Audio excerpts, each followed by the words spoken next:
Okay, welcome to this morning's Saturday show. We're going to be talking today about the overvaluing tricks and traps, how to stop them spoiling your move. This is quite an important subject. One of the things I want to cover beforehand, really, is this is quite important to a lot of people actually thinking about selling their house. Think about this for a moment. Just indulge me. You spend 2 years deciding which company car to get the next time it's up for change potentially, or even the car you're getting yourself. You'll spend 6 months choosing maybe a set of golf clubs for the guys and the women. It's like maybe £1,000 or something like that. You'll read dozens of reviews before buying maybe £100 hammer drill. And then you interview 3 estate agents and with 30 minutes each and choose the one with the cheapest fee because they were cheap. Mm-hmm. Yep. That decision could be the difference between you achieving 480,000 and 495,000 for your home. Price is what you pay. Outcome is what matters. The end result. Absolutely. Well, something we always say, Jim, when you think about it, it's your biggest asset in life. So why are we doing it cheap? Yeah. Tax-free asset. I mean, I've done it myself. I do so much research into different things and all the things you want to buy and everything like that. And honestly, it does come down to 30 minutes to an hour just to choose your estate agent to sell your biggest tax-free asset. It is fascinating, the human psychology around that. But it's also quite disturbing and worrying at the fact that a lot of people actually don't realise that. So hopefully that's got the message across. Take some time, do some research, make sure you've got the facts before you begin. I mean, when an estate agent really comes to value your home, what happens next is it's more than you expected. It's natural to actually be thrilled about this, but it's wise to employ some healthy skepticism around whether the price is achievable or an overvaluing policy. Now, let me just explain to you. We're going to talk to you about the overvaluing here and what to watch out for. That's the important thing. We're all for being bold about asking prices, aren't we? But it's quite another thing with deliberately overvaluing somebody's home. How is that possible if you've got home reports, I hear you saying, in Scotland? If a surveyor comes out and values your property, how is it possible? Just bear with us and hold on, and I'll explain to you throughout the show how that is possible, how one surveyor can give a completely different answer from another surveyor. It's happened lots of times before, and I've seen it. I've been in this property business for over 30 years now. And there's some things you see, well, come and go, I suppose. And some things you'll see, for example, in the credit crunch, overvaluing. That's effectively what led to it, overvaluing. And irresponsibility in lending as well. It's a sad fact, really, that the overvaluing by agents is getting out of hand. It's seducing your seducing you with flattery rather than facts. And this is what we want to talk about. Preying on your trusting nature and falsely boosting your hopes overall. It's easy when you think about it. The logic of this. Somebody comes in and says your house is worth £500,000. Your house is worth £350,000. The next person comes in and says, well, I actually think it's only 475,000 or it's 325,000. So it's easy to think straight away. It's like, I'll just go with the person that gives me the highest value. But the fundamentals here is, where do you get that information from? Some people just pluck something out of the air based on what they thought before. It is important to see facts in this occasion. This trick involves a carefully orchestrated process of signing you up, then gradually blaming the market for lack of progress until eventually the price reduction is recommended, reluctantly, of course. Unfortunately, with the right information, it's easy to see right through these tactics and remarkably formulatic. And the tips in our guide will show you how to stop overvaluing. Click on the link. If you've not got time to watch this show, the most important thing is get information, stay informed. Click on the link above or below here and just have a quick read. 4 minutes, that's all it takes. But we'll give you an insight based on our experience and wisdom over these years about how that is. What sort of subjects are we going to cover, Sophie? Yeah, so we're going to take, firstly, we're going to look at overvaluations and what exactly that means and the detriment of that. Then we're going to question the evidence, which is absolutely key. And something we've mentioned is avoiding those contract traps. Then we're going to look at finding the asking price sweet spot, because that is absolutely key. And then we'll wrap up with protecting your digital trail. So we've got some fantastic, obviously, subjects to work through. But your home is most likely to sell for the highest price when it's still fresh on the market. And Perry and I, we did a show, didn't we, last week, Perry, where it was the chances of the fall through rate if it doesn't sell within the first 25 days versus if it goes over 100 days, and actually the fall through rate. And that is a key thing to consider as well. But knowing the signs of perhaps accurate and inflated advice can Yeah. really help you maximize your chances in that crucial time, because let's face it, you're on the move, you're on the market to move, you are moving for a reason. So we need it to actually go smoothly. So first one then, Perry, spotting overvaluations. What would you tell us about that? I think this is a great one to start with, because actually this is the beginning of it, isn't it? It's the start of the journey. So for me, big difference between an agent winning your business and with an excellent proposal, or buying your business by overvaluing your home. And it goes back to what Jim said at the beginning there. If one agent comes out and says 350 and another agent comes out and says 400, it's a natural thing in your mind. You can't get rid of that 400 number now. It doesn't matter what anyone else says to you now. That's the number you're going to focus on, even if that's not the correct value of your home. Let's take a risk. Yes, absolutely. Or even a gamble, I would say, in some occasions. But I think there's a big difference between the two, from actually winning your business and buying your business. And for me, I think it's really important to look at these factors. So the best agents will show you everything that they have done and will do to sell your home. And that's the first thing you need to understand. What are they going to do? How are they going to do it? And actually, how are they going to partner with you and make your dreams come true? Because as Sophie said, you're moving for a reason. So let's make that happen and manage your life as it happens, which actually just happens to be our mantra, but it's true, isn't it? So for me, I think it's from the initial launch of your property. So what does that look like? What has been the strategy behind your property and how they're going to launch it?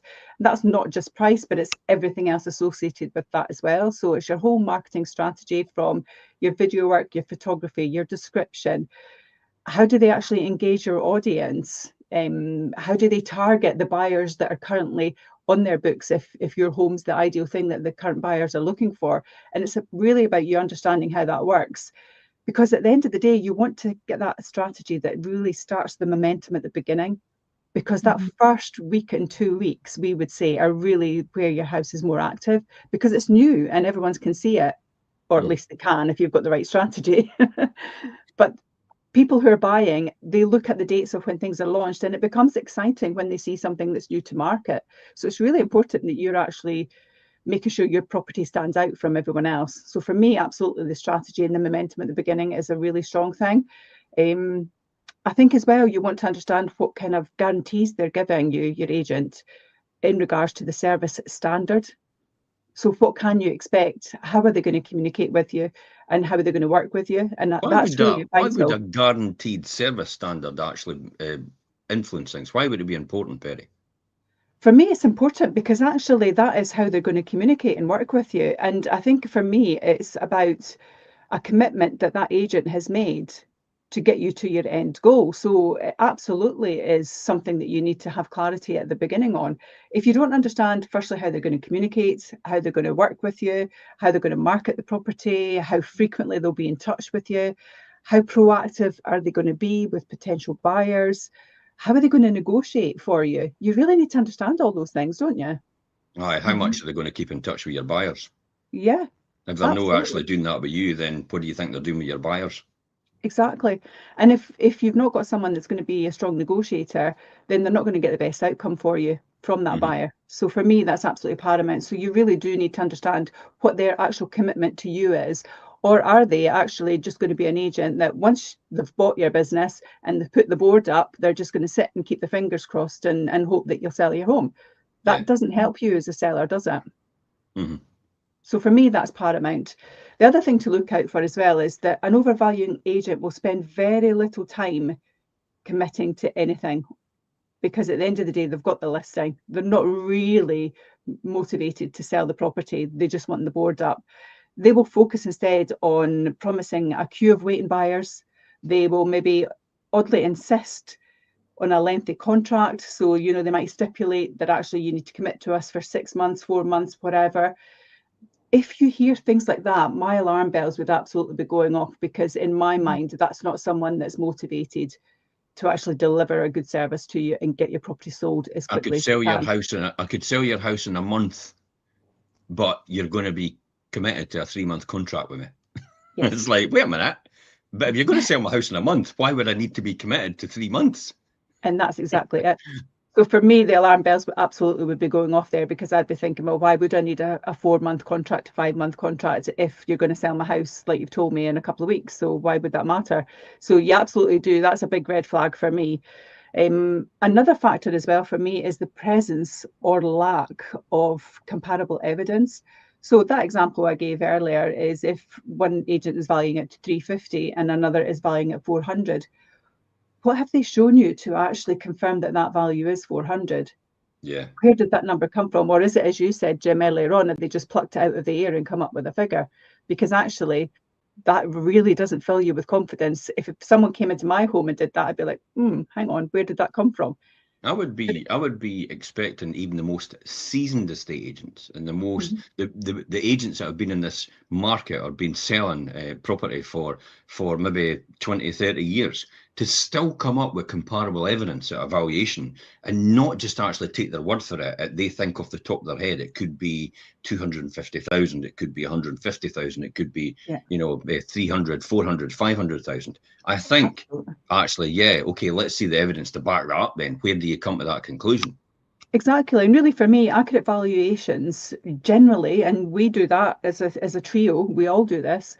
If we go out to value a property, when we give that valuation presentation to our clients, it's accompanied by examples of recent sales in the area.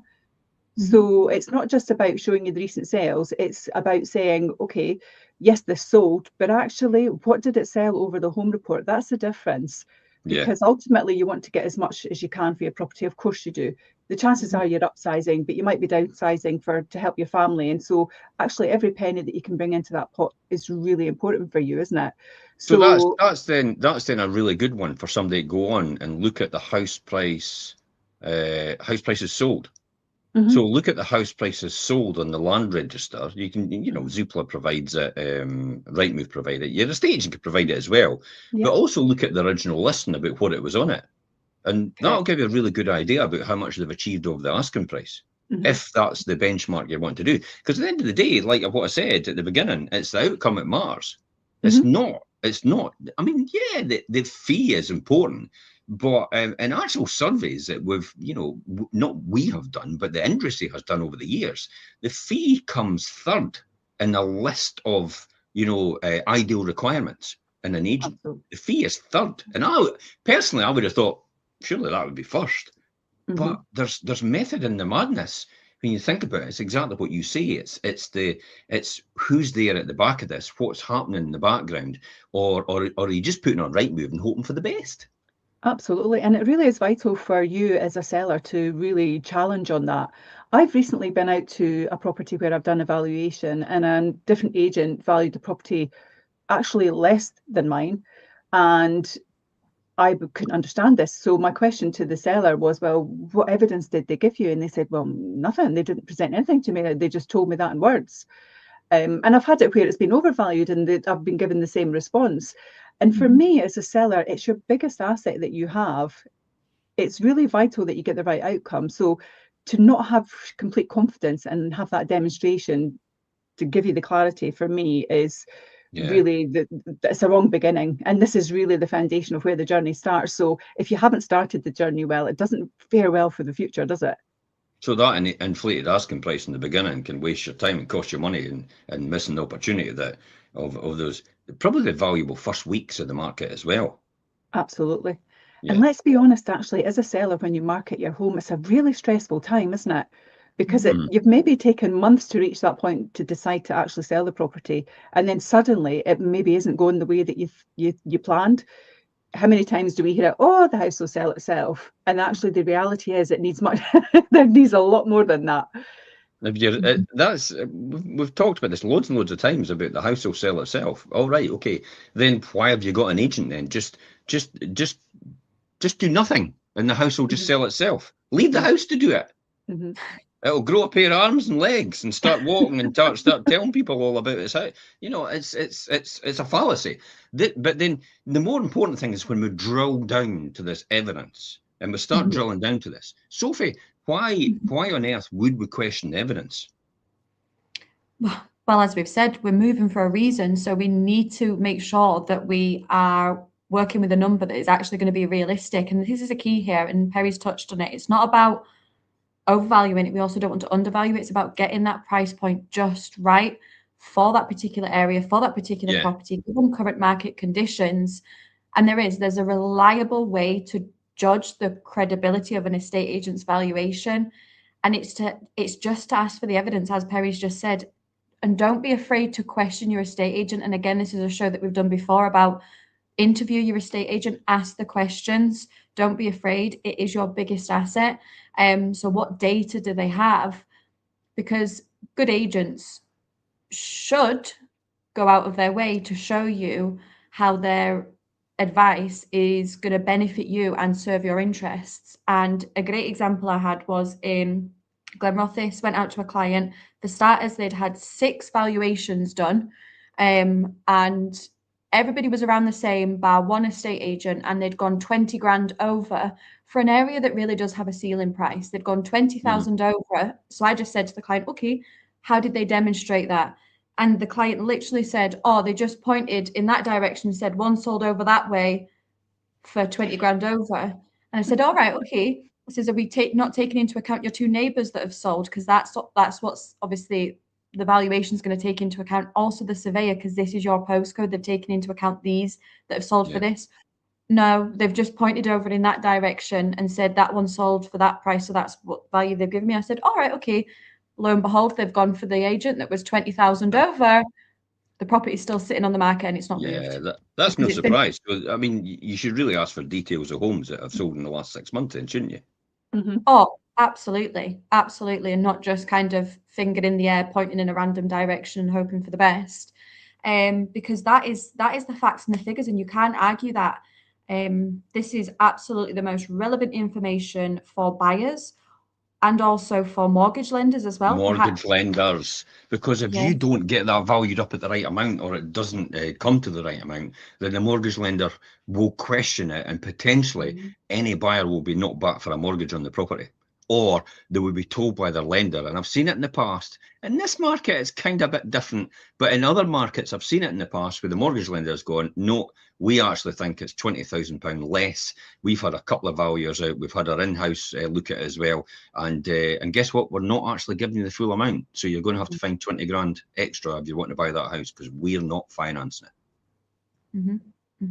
And that is absolutely something to be really wary of. And something we do come across, absolutely, is if there's perhaps an area or a particular style of property that hasn't really got recent sales, so we don't have those direct comparables.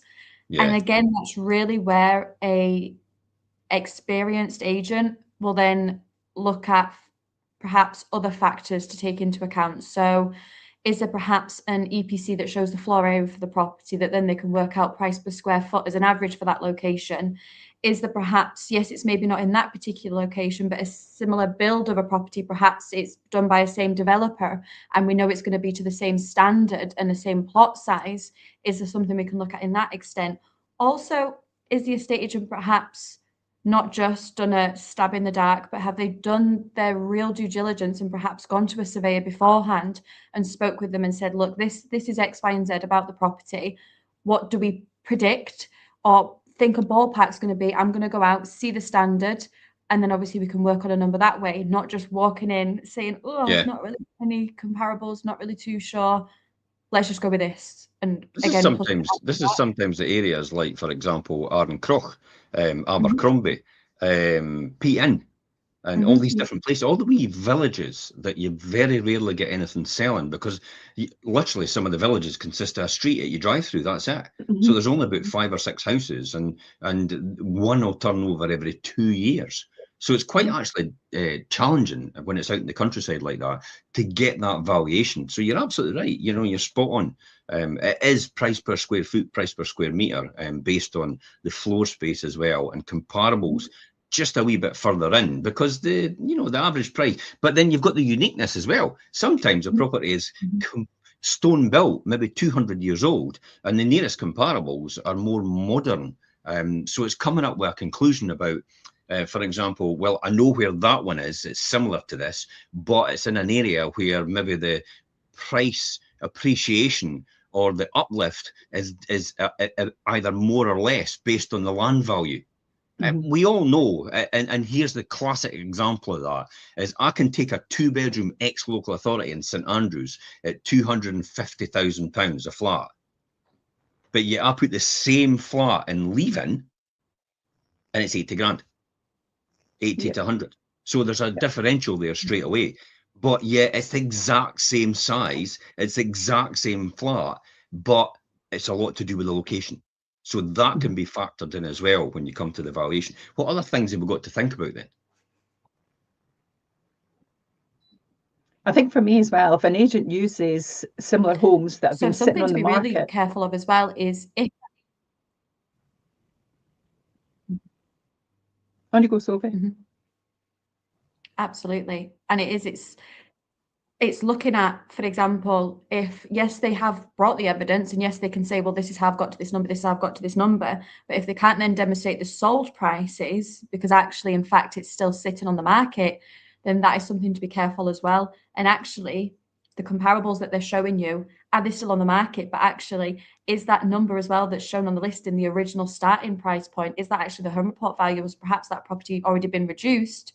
And then actually they're valuing it based on that, but that's not the true reflection of what either the home report is, or if it's still sitting on the market at that price point, that kind of tells you something. And that's something to be cautious of as well, is to be really careful of the comparables and have they actually sold, because perhaps they've been overvalued and you don't want to fall into that same trap, because that is not. Yeah, no bother. Yeah, absolutely. And I mean, really, in short, if your asking price pits you against higher value homes, I would say it's very unlikely that there to be convincing prospect for buyers, or to pass the stringent test, I would say, for surveyors and mortgage lenders overall. Perry, the things that we have to think about as well, we talked about this, and this contract traps we get. And people lock you in for, I've seen people locking in sellers for 6 months. Yeah. Saying, you know, and it's like, wow, I mean, let's be honest, if you've got to pin your colours to the mast and say, I'm going to sell this house, why would you need to lock someone in? You wouldn't. And I think for me, it goes hand in hand. Overvaluing and long-term contracts that lock you in generally go hand in hand and marry together. And the reason the agents will do that is because the agent needs the time to sell the house, because they know they've overvalued it. So they know that they're going to need a lengthier contract to get it sold. And within that time, what they're going to be doing is actually managing you as your seller to lower your price. And they have to do that through time. And so if you get that situation where they have valued more than others and you're getting locked in for a longer time, I would be very skeptical and very wary of that scenario. That kind of comes back to the old adage. I mean, I've been in this industry for quite a while, during the war, sort of like that. So I've been in this industry for quite a while, but it comes back to the old adage that some of the corporates actually used to just teach their agents, one board that you get up will lead you to 2 other boards that you can sell as well. And it really just used to be a competition about how many boards you can get up. And that's it. They weren't really bored if they would sell or not. It was just a huge marketing exercise and a huge advertising exercise to get even more stock on their books, to have even more people come to them. And then it was like, it's kind of like throwing mud against the wall. Some of it's going to stick, but some of it's going to fall to the floor. And as a seller, you certainly don't want to be the person that falls to the floor. No. Absolutely not, because there's a cost element to the seller as well. You know, they may have already found their dream home that they plan to move to, and they're going to lose that because they can't complete their sale. Secondly, they may be downsizing for monetary reasons. Maybe something's changed in life and you've had to retire medically or whatever, but you're still tied in then to your current mortgage payments if you've got a mortgage. So all the expenditure of running your current home, when your view was actually you were moving to a smaller one that was going to make life a bit more manageable for you. So the reality is, we talk about this as selling homes, but actually it's a complete life that comes with that house, isn't it? Definitely. I've seen recently, actually, I read an article the other day about, I'm sure it was and it's really, I'm quite surprised for the Times. It was an article to do with bridging. And it was a couple in Dunfermline. We found a property and we bridged, and then we sold our house after that. And I'm like, that's not exactly the best strategy to use, to go and buy your house and bridge, because bridging costs an absolute fortune. Yeah. And it was an old thing that used to be done. I mean, you know, you'll probably remember it as well, Perry. Back in the probably late 80s, bridging was quite popular, and also the early 80s as well. But it's a very dangerous strategy to use, I would say. It's not just a dangerous strategy, it's an expensive one as well, Jim. So Yeah. if you've gone with that other agent because they valued it at 20,000 more, chances are it's cost you more than that extra value because you can't complete when you needed to. Yeah. And the You know, £1,000 in real you thought terms. you would save in your fee has actually just been wiped out completely, and it's actually cost you 19,000 more, potentially 9,000, 10,000, 5,000 more than what you expected to do, all because you chose the wrong person. So when we get back to that then, and we'll look at that about avoiding these contract traps, what other things do we need to look at? What other things would a seller need to look at when they're speaking to an agent and interviewing them effectively? Yeah, for me, absolutely. A confident agent who's priced your home correctly won't ask you to tie in for 6 months, say. You know, 4 to 8 weeks should really be the timeline of getting your property sold. And it's plenty of time for an agent to perform as well and to deliver what they've said. And it's also plenty of time as well for you as a seller between 4 and 8 weeks to decide, actually, did I make the right choice? Is this the agent for me? Yeah. And if you're tied in for 6 months, you can't change that. Would you encourage somebody to actually leave then straight away after 4 or 5 weeks, or would you encourage them to have a healthy discussion with their agent? Yeah, I mean, you need to have a healthy discussion, of course you do, because actually, if it's been on that length of time, why isn't it sold? What has your agency been doing? How frequently have they communicated with you? Have they come up with strategies? Have you reviewed your photos?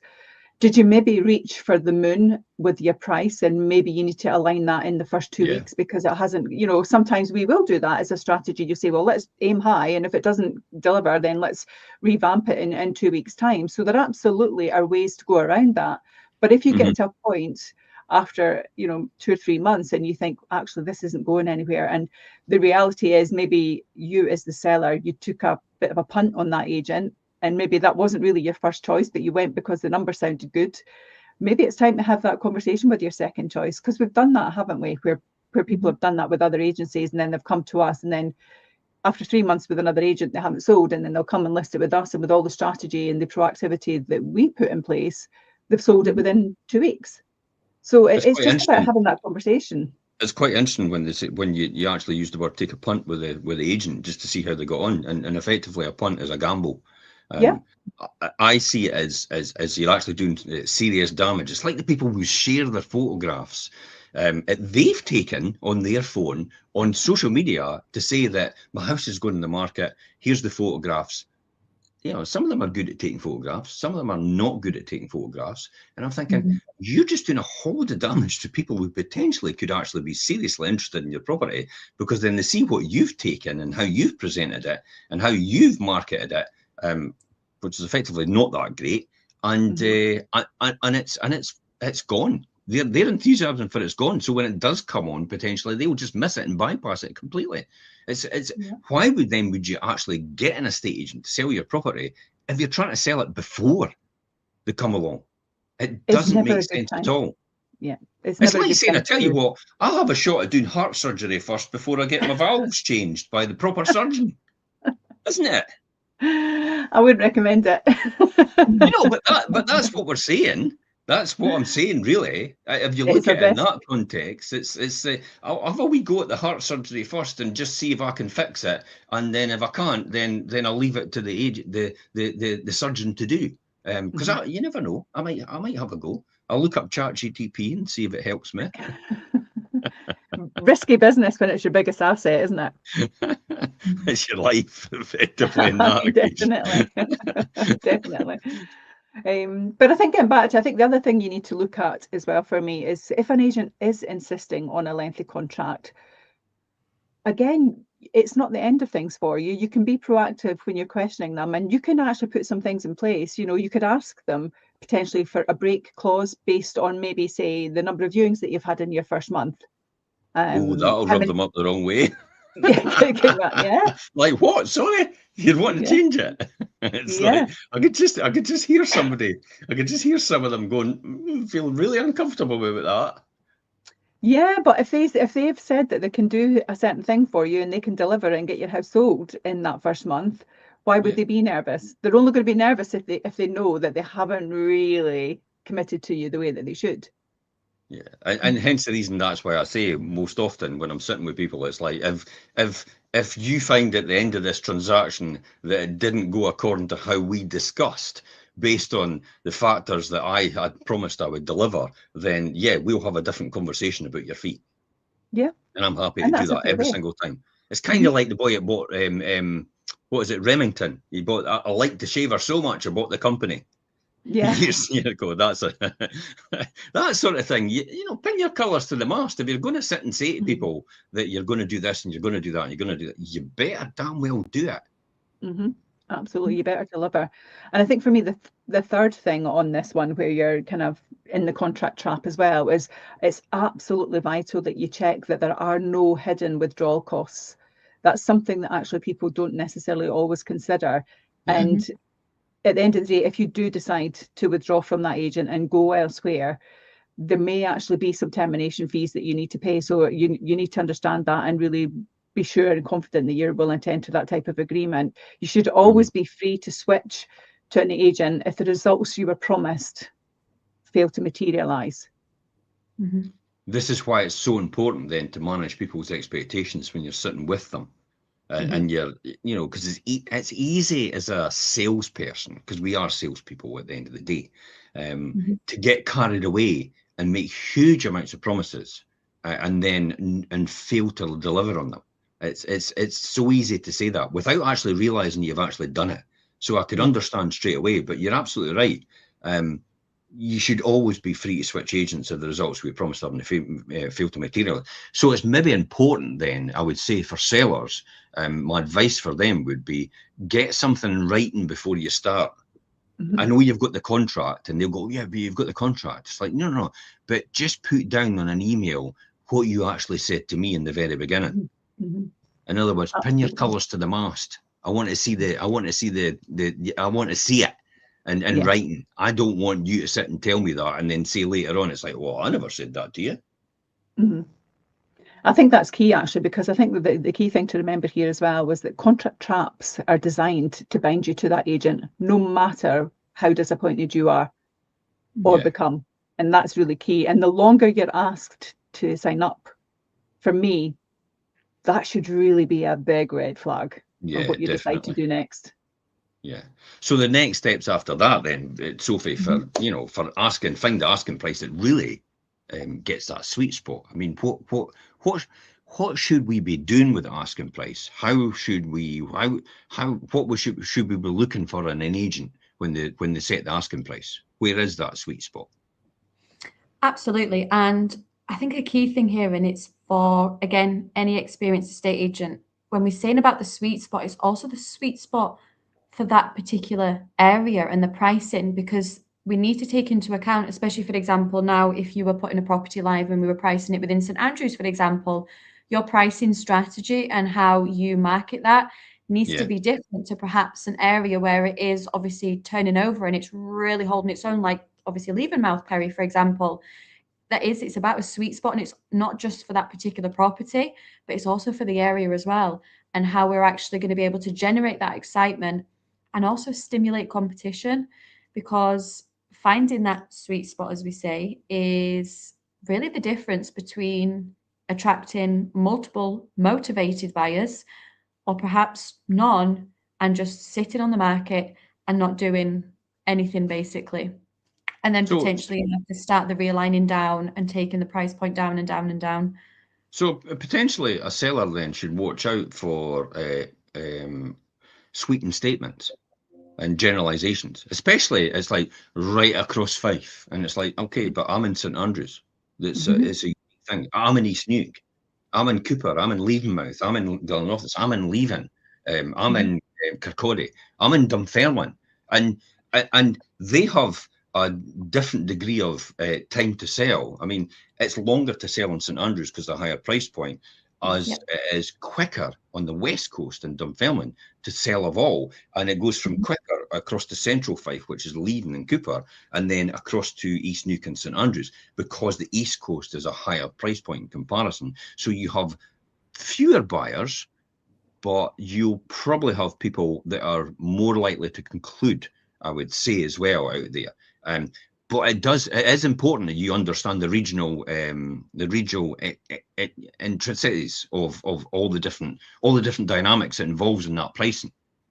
100%, absolutely. And if it is something you are keen to understand, I do the weekly update every week, and we break it down into micro regions, and I give you that data for each area. So that is perhaps something to watch if you are keen to understand what that looks like, because statistics they show that interest peaks within the first month. And again, an agent should be able to share this with you because they can get all that data. If they are advertised on Rightmove and Zoopla and all the portals, they can go and get all the behind the scenes information to help you understand what that interest is within the first couple of weeks, first month. Yeah. Because launching at a realistic price, it creates that excitement that then helps the drive. And you need to get people through the door so that you can then start negotiations to then really drive that final price, rather than perhaps overpricing it. You're not getting people through the door, and then you don't have anybody to negotiate with. You're just sat there stale. And that is obviously, as we've said, not what we want when we're looking to get moved on within our property journey. That's when you'll have to think about then, if you do that and you try and push that to the stars rather than actually get to the moon, if that makes sense, and you've over-egged it, then you probably have to consider about different price brackets after that, won't you, to introduce a new audience? 100%. Absolutely. You need to look at the price brackets, and anybody can do this, whether you go on Rightmove or Zoopla, and you will see the increments that it goes up in. And obviously the increments do get bigger as you go to the higher price points. So that is something to really consider when you are pricing your home. So perhaps if you have a home in the East Neuk, for example, and you're looking to put it on the market, and your agent says to you, well, let's put it on for either 320 or 330, when actually the bracket is 325, and then it jumps up again to 350. You're kind of straddling between, and you're going to miss obviously the people that have the budget up to the 320, because also, let's face it, people always have a little bit more than what they really expect. Or perhaps we're missing the market of the people that are the perhaps 350. So you really need to think about, and this is again something you can do yourself, is the pricing brackets and what the increments are and where you're going to sit within that. And when we say the price brackets as well, something to really, really think about. And again, an agent should be able to educate you on this. If perhaps you are in this situation, you are watching this, and your house isn't selling, it's not moving, and you do need to do a price realignment, what is the agent telling you that the next price bracket needs to be? That is a key as well. Where are they getting you to realign down to? Because again, for each portal, it's different to attract that new audience. So for Rightmove, for example, you have to do it by 3%. You need to reduce that price by 3% for it to be repushed out and retargeted. Likewise for Zoopla, it's 2%. So actually, does your agent know that? And are they able to guide you into what that realignment looks like? So price brackets are absolutely crucial. And it all leads back to that sweet spot, because if your home is far over that major threshold that I've mentioned, you're going to exclude every single person that could potentially be your buyer, and you just are missing them by literally a price bracket. So then obviously pricing and the sweet spot, then we need to think about the leads. And your leads are absolute priority. They're obviously interested people. Ask each agent what asking price will stop almost them in the tracks. What's it going to stop buyers from scrolling and then compel them to book that viewing immediately? What are we going to do with that price point? Rather than just perhaps watching from a distance or sitting back and, as we've said, crossing our fingers and hoping that people call into us, rather than obviously attracting those buyers. So again, it's the price point that is going to attract buyers as well. It's absolutely crucial. So to sum up, the kind of sweet spot that we keep mentioning, the highest asking price doesn't necessarily encourage people to pay the most money. In fact, if the price is too inflated, it can have the entirely opposite effect. Likewise as well, if something to look out for, if your agent has given you a number and it's a lot higher than the others, but they've said, look, this is the price point, but what we're going to do is we're going to put it on at fixed price for that.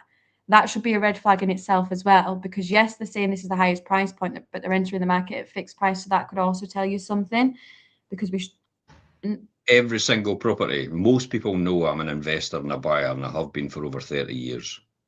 Every single property has been on at a fixed price. I've always negotiated lower.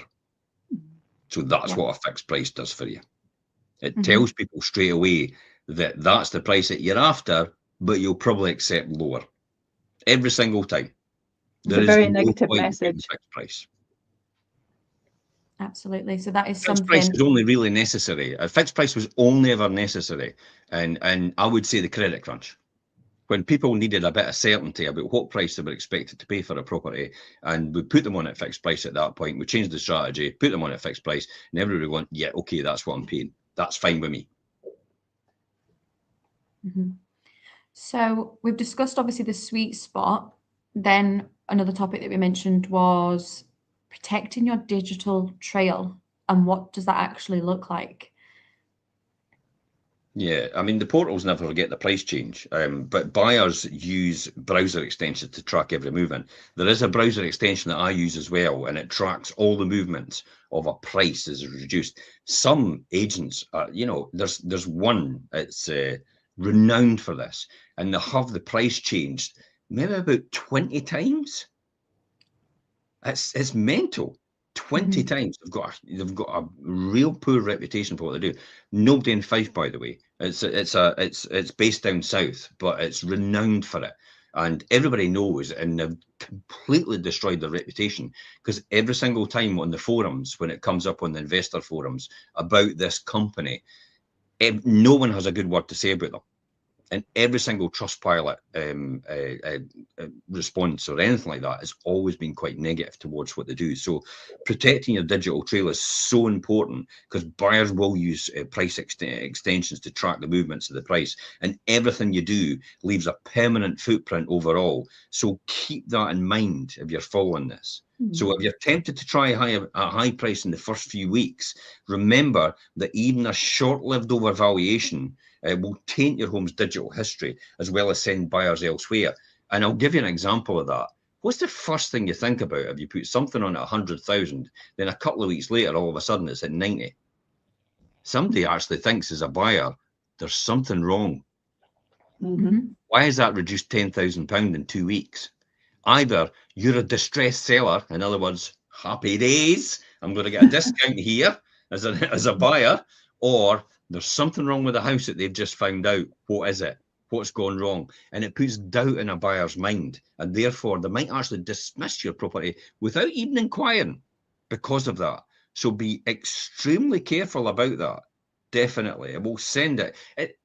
It's kind of like, we all see it. It's like, why has it dropped so much? It's that question that puts doubt in people's minds. So watch out for that.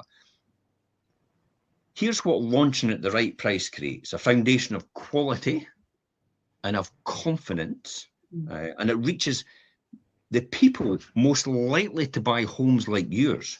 And really, that's the only ones that matters. Yes, we can have 10,000 views on a listing, but it's one person. It's people we need to get through the door. It's important. That's the whole point. So this is why the strategy sometimes could be, maybe your home report's at, I don't know, 250,000, but let's launch your property at 240, offers over, and see if we can push someone up, because it's a real pleasant surprise when a serious buyer gets a home report and it's 10,000 more. They're about to think they're going to get a bargain, but we know they're not. Because we're going to get them back up to that level and possibly beyond it. That's just human nature. But the thing is, they've inquired, and that's why it's so important to have a real good, strong negotiator. So my advice to anybody thinking about selling is ask your agent at your interview and right in front of you, give me examples of properties that you've put on and what you've sold them for. You've created more value. In other words, how much more than the home report have you got on these examples of properties similar to mine in this area? Clearly, if you've got a one-off property, that's going to be difficult to find, but they'll still be able to demonstrate something. I mean, we run it every single year. What is the average you've made in this area over the home report value or the asking price in this particular area? And we have reports on that all the time. So it's important to ask that, because it's a good benchmark. Remember, if you're wanting to have, for example, the fastest runner on your team, you're not going to ask them how well they put their shoes on, are you? You're going to ask them what time do they run in. Mm-hmm. So why would you not be asking an agent that as well? Where's your results? What do you achieve? That's the whole point. Mm-hmm. It's benchmarking. It's key performance indicators. Tell me about them. I mean, if you say KPI to some of these agents, they'll go, what? I've had that for breakfast. Or who's that influencer? KPI. Never heard of them. But you have to have key performance indicators, and your agent has to have that as well. So grill them on it. I'm just providing the road to beat myself with, by the way, because the next time I go to tell you somebody else to go, and what's your KPIs? And I'll go, I know. Thank goodness you asked that, because here we go. You need to present it before you even start, Jim, or you'll not get over the door. Now, we always have the KPIs anyway. We always have the. I mean, I keep abreast of this all the time. There's the Zoopla House Price Index out, and I've been reading it this morning. And it's quite interesting reading comparison to the House Price Index, which is historical, and this one is actually real-time information. So it's a good comparable against what's actually happened before and what's actually happening in the moment right now. And that's the sort of things your agent should be looking into and understanding the nuances of the market and how that will affect your house sale, and how well your house sale should go as a result of that. So launching at the right price creates that foundation of quality and of confidence overall. Cherish your new listing badge. There's another top bit of advice here. Don't waste that extra visibility on the price the market will ignore, as you'll lose momentum that can be hard enough to regain once it's gone. We all know this saying, you never get a second chance to create a good first impression. Mm-hmm. You can repair it, but prevention's better than cure every single time. So that's why it's so important to have that new listing. And for goodness sake, the one thing that you could do to help your property listing, not your agent, your property, to get eyeballs on it, is share it onto your social media channels. Now, I hear you say right now, you've only got 100 people as friends on your social media page and you don't really use it that much. But if you stood 100 people in a room, what would that look like? That's a lot of people. Yeah. So you share that, and all you need to say, you don't need, my house is on the market, any shares will be appreciated. That's all you say when you share it onto your page. It will do a huge benefit to you. Let me just give you an example of that.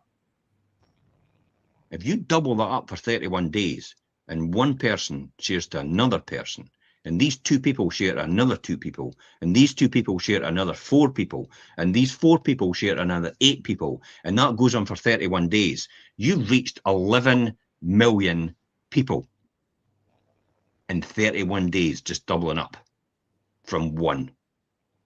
That's how it's important you share it on your social media page. It will give you the flying start you have. And also it will index on Google as maybe trending And therefore, Google will more likely let it appear if somebody does an organic search on properties in your area for sale that don't actually know anything much about your area, but they know they want to possibly live there. That's why it's so important. Every digital footprint you leave is important to getting more eyeballs on your property, because you only need one to buy. So your home's online presentation, I can't impress this so much, is your introduction to the world. So be careful to protect its brand. And a history of reductions can make your home look unsaleable or flag as a desperate seller, as I've said before. Mm-hmm. Let's wrap this up. Okay. Sophie, what would you like to say? And then we'll go on to Perry after that. What's the best advice you can give someone out of everything we've just discussed right now? What's the one thing it would be most important? Don't be afraid to interview your estate agent. Ask questions. Brilliant advice. Spot on. So, Perry. I think for me, when an estate agent overvalues your home more than you expected, the natural thing is for you to be thrilled. For me, absolutely be skeptical and ask lots of questions around how they've got that. Perfect. And I would just finish off by saying, with the peak markets appearing when it's spring, when it's summer, even when it's coming to winter, believe it or not, that's a peak market as well. The seasons are peak depending on what type of buyer you're looking for and when you're coming to market and how you present it. An evidence-based valuation and data-led advice will set you up for a successful launch and a stress-free move. That's what we want every single time. Thank you so much for coming on the show, everybody. Thank you, everybody, for engaging with the show as well, commenting and sharing. If you, as I said before, if you maybe want to just follow up on this and just get a bit more advice, we've got the podcast on this link as well, and we've also got the article on this link as well. Until next time, guys, it's bye-bye from us. Take care. Take care.